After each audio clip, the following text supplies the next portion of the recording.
go on vacation.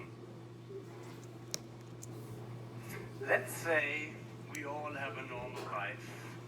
We are educated, we have a job, a bunch of friends, and once or twice a year we go on vacation. But once in a while on a Sunday night, we lie in our bed, and just before we fall asleep, how many of you sometimes think, oh damn, I don't want to work tomorrow?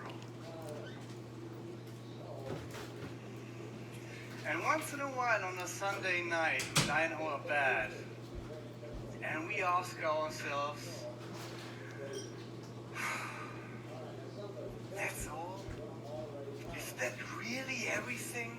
Come on, there must be more in life for me. How many of you had those thoughts before?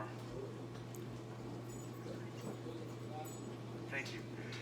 And how many of you want to learn some tools how to actually get or to reach that more in life?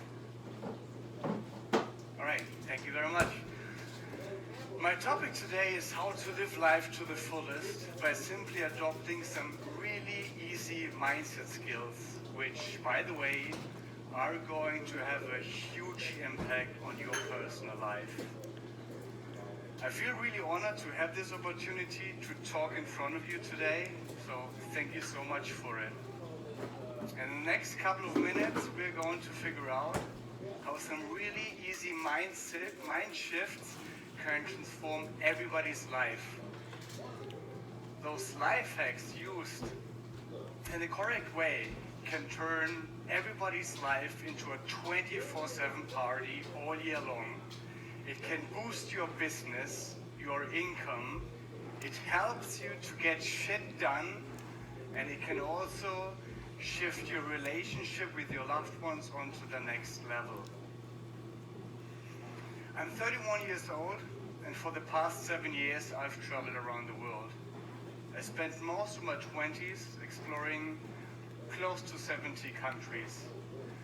On my trips, I came in contact with a variety of people from all over the world. These people had different backgrounds, religions, grew up in different circumstances, and they all had their personal story in life. Traveling is also the reason how I got to know my girlfriend, and for the past 4 years, we've traveled together on this beautiful and mesmerizing planet. But before all of that, I was a different person, and therefore I want to tell you a story. Yeah, you can actually laugh, but this is me back in 2009. I had a normal life, I had a job, I sold business software, I worked 9 to 5. My income was okay, and I had an own business car, an Audi A3 Sportsback. Big rims, very fast, and a cool sound system. Back then I was pretty materialistic, and I had a shiny career ahead of me. But then in March 2009 something happened. I went on my annual leave, and I flew to New Zealand, to the other side of the world. And back in Europe, which is in March, the peak season of being winter depressed. And you know, you walk along the streets and it's gray and it's rainy and it's cold, and you know, people just walk around like zombies. They're afraid to show you the teeth, and you actually have to turn them around to make them smile.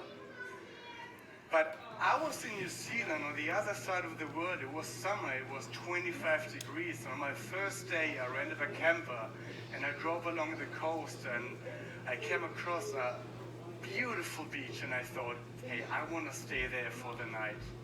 So I pulled over and I opened up the trunk, put down 2 chairs, 1 table, a bottle of red wine, and I eventually started to prepare my dinner.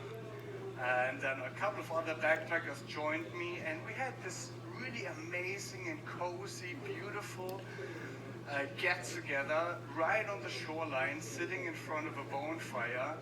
And when you travel there's always this one guy who's able to play Wonderwall from Oasis on a guitar. It's always like that. And when I went to bed, something crazy happened. While I was lying on the back of my camper van, I fall asleep to the sound of the ocean. I had this huge smile on my face. And I was just happy. I just lived in that moment. And the next morning, something even more crazy happened. I woke up and I still had this smile on my face. And this went on for 3 weeks, the whole time I was in New Zealand. And it was just amazing. Like all the people I met, all the experience, all the adventures I lived through. It was, or even like the landscape in New Zealand was just breathtaking. When I got back home, something changed. I could actually see my life lying down in front of me, like on railways. You know, if I go along, you can see more money coming in, bigger promotions, bigger cars. And I asked myself, that's all? Is that really everything? Come on, there must be more in life for me.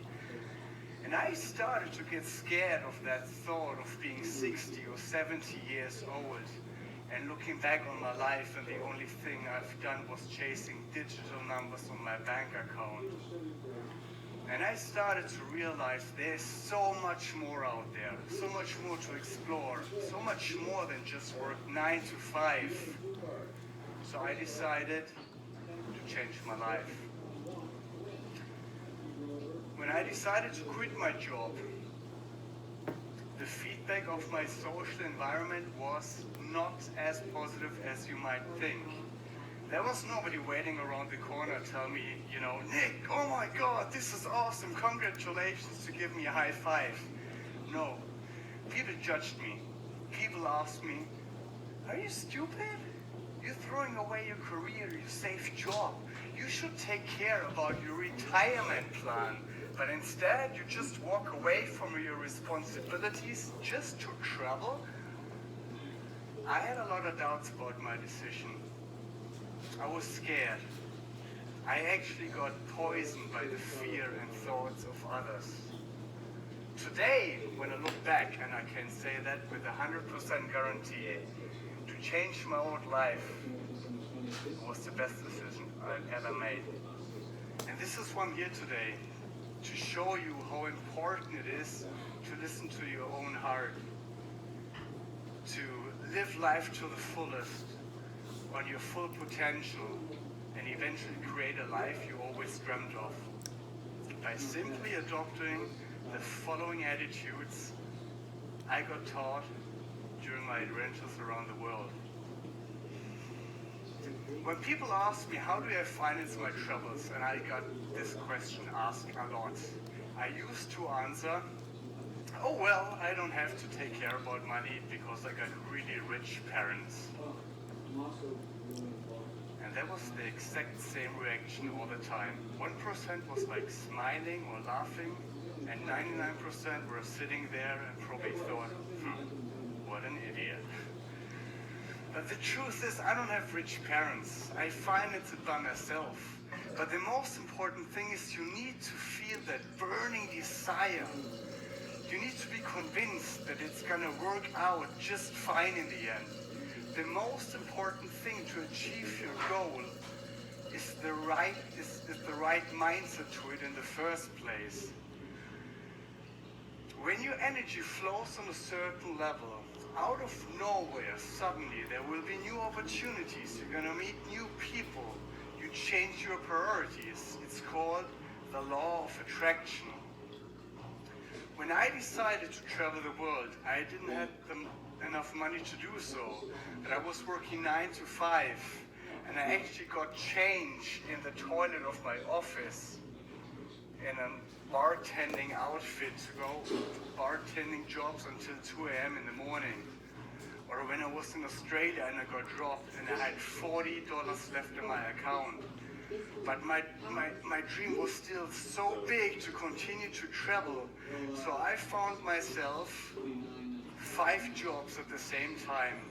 I worked 16 hours a day, 7 days a week for 3 months straight. And yes, it was busy. And yes, it was stressful. But it didn't feel like that. Actually, it just felt like another step closer to continue to travel, to continue to pursue my dream. So this is why it's so important in the first place. It's all about the mindset. When I went to Mexico, my Spanish skills were pretty limited. I could tell a girl that she has beautiful eyes and I could order a beer. That's it. I know a couple of you might think, oh, well, that should be enough. But I really wanted to dig in deep, so I signed up for a language course. And I had this amazing opportunity to stay with a guest family. And my guest mom, Juanita, she was such a lovely woman. And after 3 days, I thought my Spanish skills improved big time. So after school, we sat down, we had lunch together, me and my guest mom, and we ate a delicious soup. And then I started to talk to her in Spanish. And I told her, you know, about my family back home, about my passion for cooking. And then I told her that I actually already get better cooking skills than my mom. And then she stood off, and she was kind of pissed off. And she walked to the room and she slammed the door. And I was sitting in front of my soup and I had no clue what was going on. The next day, when I explained this whole situation at my teacher, she actually cried because of laughing so much. And then we figured out that the day before, I haven't had told Juanita that my cooking skills were better than my mom's. I actually told her right in her face, Juanita, my cooking skills are better than your mom's. Since that moment, I know that Mexicans doesn't like your mama jokes. But don't be afraid of making mistakes. Learn from them, gain experience. Making a mistake out of a lack of knowledge is as normal as learning to walk. If you fall down, just get up and try again. Making mistakes is the greatest source of knowledge you will ever have, followed by Google. But if I would be scared to make mistakes learning a new language, I couldn't be bothered to talk at all because I was making mistakes in every single sentence. But because I learned from them, after 6 weeks, I was almost able to have just about a normal conversation with people from Argentina, with people I could never ever talk to before in my entire life. Don't be afraid of making mistakes. Traveling